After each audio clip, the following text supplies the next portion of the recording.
இன்னைக்கு என்ன ஸ்பெஷல்? சூடான சாதம், ம் அப்புறம் மீன் குழம்பு, இது கருவாட்டு குழம்பு, இது பரங்கிக்காய், கத்திரிக்காய், ம் அவரைக்காய் எல்லாம் அப்புறம்? போட்டு கருவாடு போட்டு கருவாட்டு குழம்பு. அப்புறம்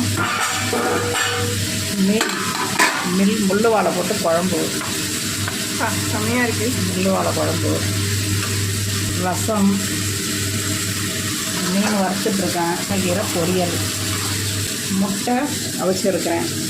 இது வந்து நாட்டுக்கோழி குழம்பு, நாட்டுக்கோழி போட்டு வாவ் குழம்பு நல்லா சூடாக. வேறு இது வந்து சிக்கன், இது வந்து மட்டன், மாற்றி மாற்றி சொல்லிட்டு இருக்கேன். இது மட்டன் குழம்பு, அது சிக்கன், இது மட்டன். கன்ஃபியூஸ் ஆகிடுச்சு நிறையா செஞ்சதுனால. கண்டுபிடிச்சி சாப்பிட வேண்டியதுதான்.